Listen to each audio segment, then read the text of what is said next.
국정원의 불법 사찰과 불법 공작에 대한 진실 규명과 정보 공개 특별 법안 발의하고, 그다음에 오늘 광노현 전 서울시 교육감에 대한 국정원의 사찰 공작 문건 이제 5차례에 걸쳐서 정보 공개 청구를 했었는데요.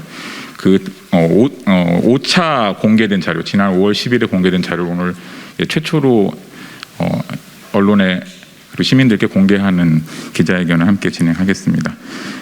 기자회견 사회를 맡은 저는 국정원 감시 네트워크 담당하고 있는 참여연대 장동엽 선임 간사라고 합니다. 오늘 기자회견 취지는 뭐 이미 배포된 자료에서도 보셨듯이 국정원이 그동안 불법 사찰과 공작을 통해서 민간인들에 대해서 그리고 여야를 가리지 않는 정치인들에 대해서 무차별적이고 전방위적으로 불법 사찰과 공작을 진행했었고, 그 가운데 일부가 물론 사실관계 검찰 수사 그리고 문재인 정부 때 이제 위원회가 만들어지고 진상규명위원회가 만들어지고 그것에 따른 검찰 수사가 이루어져서 일부 원세훈 전 국정원장 등의 국정원 간부들과 직원들이 처벌을 받긴 했습니다만 극히 일부에 지나지 않았고 여전히 그 사찰의 정보들이 사찰 피해자들이 요구해도 제대로 공개되지 않는 상황에 있습니다. 진실규명의 가장 전제 조건이어야 할 사찰 피해 자료들조차 제대로 공개되고 있지 않는 현실 때문에 이번에 그 시민사회와 그 사찰 피해자들이 함께 오랫동안 요구해왔던 관련 특별법안이 오늘 강민정 의원님을 비롯한 15분의 의원들을 통해서 발의가 되는 날이고, 그것에 대해서 법안에 대한 설명을 드리고 또 관련한 사찰 피해 사례도 소개해드리는 기자회견을 갖게 됐습니다. 시간이 많지 않기 때문에 먼저 이 법안을 발의해 주신 더불어민주당의 강민정 의원님의 말씀부터 듣도록 하겠습니다. 잘 아시다시피 국정원은 국가 안보를 위해서 기능하는 그런 기관입니다. 그런데 국가 안보를 위해서 기능해야 될 국정원이 정권 유지의 수단으로 너무 오랜 시간 동안 수단으로 작동돼 와서 민주주의를 압살하고 국민들의 인권을 침해하는 그런 주구 역할을 했던 시절이 있었습니다. 그래서 우리나라 국정원법에서는 사실상 국정원의 정치 관여를 금지하게 되어 있습니다. 1993년에 법안이 만들어져서 94년부터 사실상 이 정치 관여 금지가 법으로 명백하게 확인되어 있었음에도 불구하고 최근에 2018년인가 18년에 19년인가요? 내 나라 내 파일, 국정원의 불법 사찰의 진상을 밝히고 그 피해자들의 정보 공개 요청이 필요하다는 운동을 벌이는 시민단체가 만들어지면서 국정원법에 명시적으로 되어 있는 정치관여 금지와 불법 사찰이 그 이후에도 계속 진행됐다는 것, 특히 이명박 박근혜 정권에서 광범위하게 이런 불법 사찰이 진행됐다는 사실이 당사자들의 정보 공개 요청에 의해서 확인됐습니다. 그러니까 오늘 참여하시는 세월호 가족들뿐 아니라 그 4대강 반대 운동을 했던 시민단체 활동가들, 그다음에 반정부, 그 당시에 이명박 박근혜 정부에 대해서 반대했던 깨어있는 어떤 지성인 역할을 했던 명진 스님이라든가 이런 예술 종교계 다양한 활동을 하셨던 분들이 자기 개인 불법 사찰 정보 요청을 했고, 국정원으로부터 굉장히 불완전한 수준이지만 불법 사찰이 실제로 일어났다는 사실을 확인할 수 있는 그런 자료들을 받는 과정들이 있었습니다. 국정원의 이런 이제 정치 관여에는 명백한 불법이고, 이것이 우리나라 정치의 반민주적인 정치의 흑역사이고, 반드시 제가 생각할 때는 청산해야 될 적폐 중에 적폐가 아닌가. 이런 방식으로 정권의 하수인 역할을 하는 국정원의 흔적들을 철저하게 제거하는 이런 일들이 이제 역사적인 어떤 시대적인 요청이라고 생각합니다. 근데 이런 부분들이 지금 국정원법에 있는 정치관여 금지 조항만으로는 충분하지 않고, 불법 사찰의 진상이 규명되고 그 책임에 대해서도 국민의 이름으로 묻고, 그다음에 그 피해자들의 피해에 대한 명백한 어떤 배상 이런 것들이 이루어져야지만 앞으로 이제 국정원이 정말로 이제 국가 안보를 위해서만 기여하는 그런 기관으로 제 역할을 제자리를 잡을 수 있을 거라는 생각을 했습니다. 그래서 이번에 국정원의 불법 사찰 진상 규명과 정보 공개와 관련된 특별법을 발의하게 됐습니다. 특히 최근에 경찰 행안부에서 경찰국을 이제 부활을 하면서 우리에게 너무나도 깊이 각인돼 있는 독재 정권 시대에 정권의 어떤 그 수단으로 기능했던 치안본부의 부활, 이런 망령 이런 것들이 전 국민들에게 새로운 어떤 우려와 두려움으로 다시 생겨나고 있는 이런 특별한 어떤 정치적 상황에서 국정원마저 그런 과거의 그런 악역 이런 것들이 다시 생길 수 있는 요지들에 대한 두려움 또한 국민들 말하지 않고 있지만 가질 수밖에 없다고 생각합니다. 그래서 시기적으로도 지금 윤석열 정부가 이런 역사적 퇴행, 민주주의를 명백하게 위반하는 이런 퇴행의 어떤 시기에 국정원의 불법 사찰 이 문제를 전 국민들이 함께 관심을 가지고 명백하게 이게 법적 조치에 의해서 쐐기를 박는 이런 일들이 지금 특별히 더 필요한 게 아닌가 이런 생각을 하게 되었습니다. 그래서 15분의 저를 포함해서 15분의 의원님들이 뜻에 동의해 주셨고 아마도 이 법이 올해 안에 반드시 통과가 돼서 다시는 이제 국정원의 불법 사찰의 피해자가 되는 이런 일들이 우리 사회에서는 일어나지 않을 수 있도록 그렇게 하는 출발점이 되었으면 좋겠습니다. 네, 이상입니다. 네, 저는 사일류 가족협의회 단원고 2학년 5반 이창현 엄마입니다. 세월호 참사로 자식을 잃고 왜 그런 일이 일어났는지 알고 싶다고 울부짖는 부모들을 불순 세력으로 규정하고 불법 사찰을 감행했던 국가정보원의 행태에 대해 분노를 금할 수 없습니다. 헌법 제34조 6항에 국가는 재해를 예방하고 그 위험으로부터 국민을 보호하기 위하여 노력을 하여야 한다라고 되어 있는데 재난이나 참사로부터 국민을 보호해야 하는 국가기관이 하라는 국민 보호는 안 하고 오히려 하지 말라는 민간인 사찰을 감행한 국정원은 그 사찰 규모를 세세히 밝히고 사찰을 지시한 책임자를 처벌해야 할 것입니다. 세월호 참사가 일어나자 국정원에서는 정부 책임론 비화 방지를 위해 여론과 언론을 관리하는 한편 세월호 참사 유가족에게 배후 세력 차단 대처 방안을 강구하였고 이 과정에서 신원 정보, 정치적 성향, 노동조합 활동, 범죄 처벌 이력뿐만 아니라 내밀한 사생활까지 첩보 보고서를 작성하였고 이와 같은 불법적 사찰 활동이 조직적으로 수행되어 청와대에 보고되었음이 이번 사참위 조사 결과로 확인되었습니다. 유가족들의 떼쓰기 형태의 문제점을 부각시킨다는 보고 문건을 만드는가 하면 가족대책위의 주요 인물 성향과 세평도 수집해서 보고 문건으로 작성하였습니다. 그리고 또 추모빙자 촛불집회 추진 단체들이 대부분 광우병 대책위와 동일 단체라는 점을 폭로해서 유가족과 접촉면을 차단하겠다는 보고서 작성도 확인되었습니다. 안산시민사회연대 실체 확인, 대한변호사협회 사찰, 민주사회를 위한 변호사 모임 동향 파악, 북한과 국민대책위의 관계 규명 필요, 국민대책위의 자금 파악 등의 문건은 모두 참사 초기인 2014년 4월과 5월에 만들어진 국정원 문건입니다.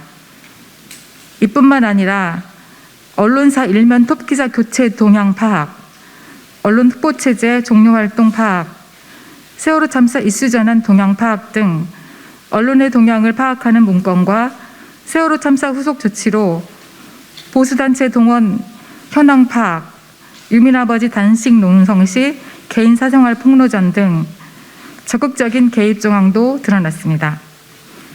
이러한 국정원의 유가족 민간인 불법 사찰에 대해 피해자들이 직접 고발을 하자 세월호 참사를 조사하겠다고 나선 검찰 특수단은 제대로 수사도 하지 않은 채 무혐의로 일관하며 미행, 도감청, 해킹 등의 수단 사용 정황이 확인되지 않았고 사찰 보고서에 유가족을 압박한 내용이 없고 구체적으로 권리 방해가 있었음을 단정하기 어려웠다며 오히려 면죄부를 주었습니다. 그러나 앞서 확인된 사실만 보더라도 국정원은 직무 범위를 벗어나 유가족과 민간인들을 불법 사찰함으로써 세월호 참사 피해자와 국민의 기본권을 침해했으며 왜곡된 정보 생산으로 피해자와 국민들이 진실에 다가갈 권리를 침해했습니다. 이러한 행위는 결코 개인의 행위로 축소 은폐할 수 없으며 이는 국가정보기관이 국가는 개인이 가지는 불가침의 기본 인권을 확인하고 이를 보장할 의무를 진다라고 명시되어 있는 헌법 10조를 위반한 중대한 범죄를 저지른 겁니다. 이 같은 범죄 행위에 대해 대통령과 정부는 국가폭력, 국가범죄임을 인정하고 사과해야 합니다. 또한 유가족과 민간 사찰에 대해 추가적인 독립조사 실시 등 추가 조치를 지금 당장 취해야 합니다. 오늘 발의한 국정원 사찰 공작 진상규명 특별법을 통과를 통해 국정원의 과거 잘못이 낱낱이 밝혀지기를 바라며 재난 참사에서 피해자와 국민이 사찰을 당해 2중, 3중의 고통을 겪는 일이 다시는 일어나지 않기를 진심으로 바랍니다. 감사합니다. 예, 안녕하십니까. 참여연대에서 일하고 있고 또 역시 4.16 연대에서 일하고 있는 이태호입니다. 세월호 가족들의 일거수일투족을 사찰한 국정원이 자기는 책임이 없다고 하면서 구체적인 권리 침해가 없다. 그래서 아무도 기소하거나 처벌하지 않겠다 하는 입장을 취했습니다. 구체적으로 가족들이 하는 일들이 사찰당했는데 그 참혹한 피해의 와중에서 그리고 그것의 진상규명을 외치는 목소리를 어렵게 내는 과정에서 국정원이 온갖 수단을 통해서 그것을 방해하기 위한 목적으로 개입했는데 왜 피해가 없다는 것인지 저희는 이해할 수가 없습니다. 사참위를 통해서 국정원에 대해서 조사했다고 그러지만 저희가 가족들의 요청에 따라서 사참위가 요청한 국정원 자료는 오로지 세월호라는 키워드에 한해서만 목록을 만들었고 목록조차 공개 안 한다는 것을 저희가 항의하고 투쟁을 해서 그런 목록은 사참위가 볼 수 있게 하겠다. 그래서 목록을 보고 공개를 요청해라 해서 요청했더니 대부분의 것을 비공개했습니다.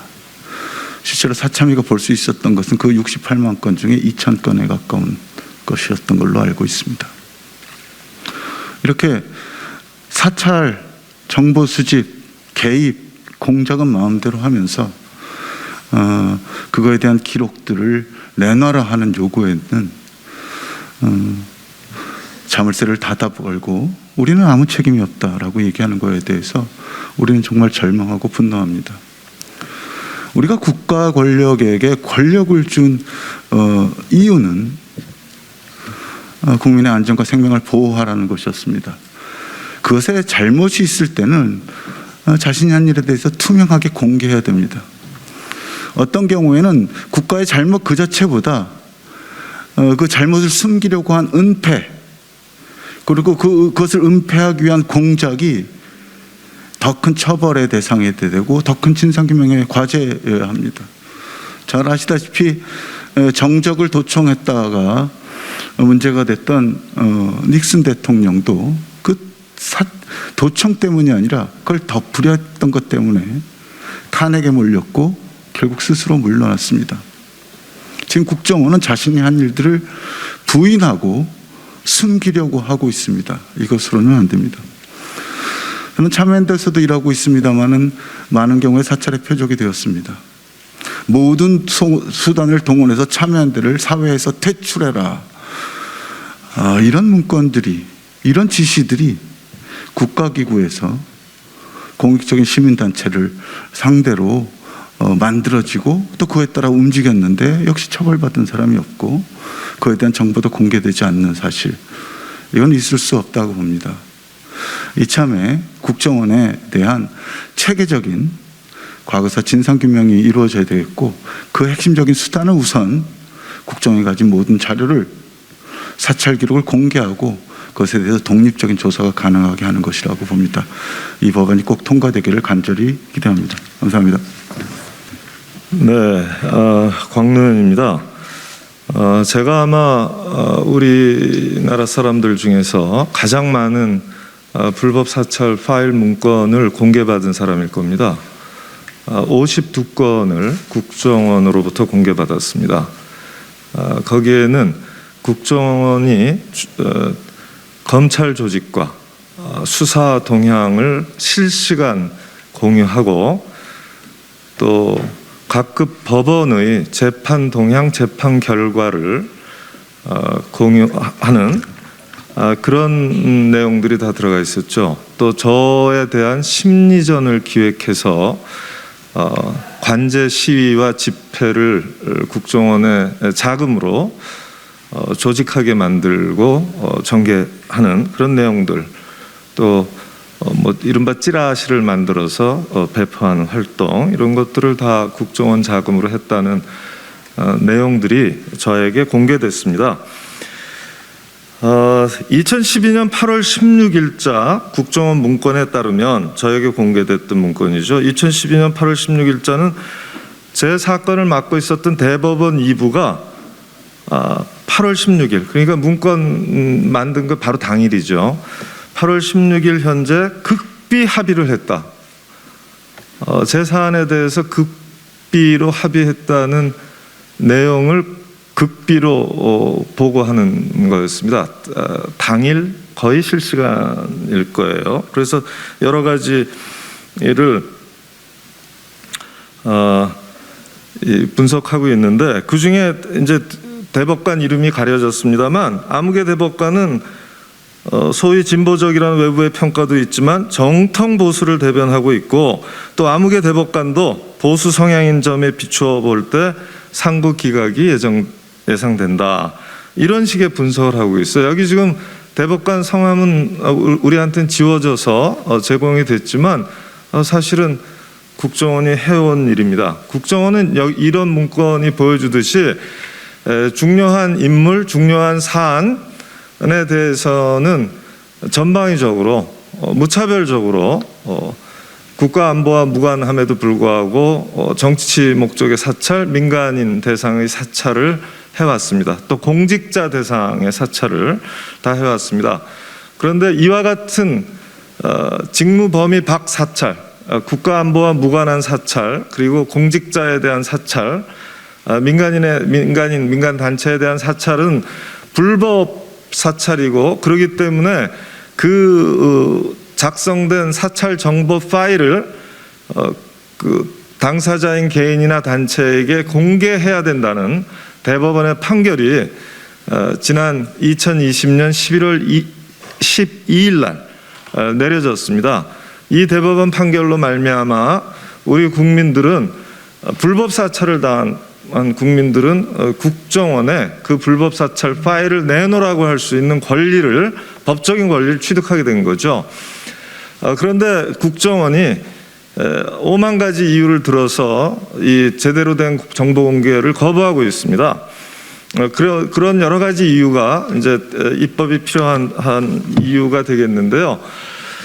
아시다시피 이 국가 범죄, 그러니까 국가기관의 직권남용이나 인권 침해 따위의 국가 범죄에 대한 청산 원칙은 확립되어 있습니다. 진상 규명을 해야 된다. 알 권리를 보장해야 되겠다. 그래서 불법 사찰의 전모를 반드시 국민들은 알 권리가 있다는 거죠. 그다음에 피해 보상과 형사 처벌을 해야 되겠다. 정의를 실현해야 되겠다는 거고요. 그리고 기억할 의무가 있습니다. 그리고 재발 방지할 의무가 당연히 들어가겠죠. 그래서 이런 법원 측에 입각해서 저희가 입법안을 초안을 마련했고요. 여기에 이것을 이제 강민정 의원님이 다듬고 또 14분의 국회의원들께서 동의해 주셔서 법안을 내게 돼서 아주 뜻깊게 생각합니다. 이 국정원의 퇴행을 확실하게 막기 위해서 또한 대법원이 확립한 우리 시민들의 불법 사찰 정보 공개권을 이행하기 위해서, 그리고 무엇보다도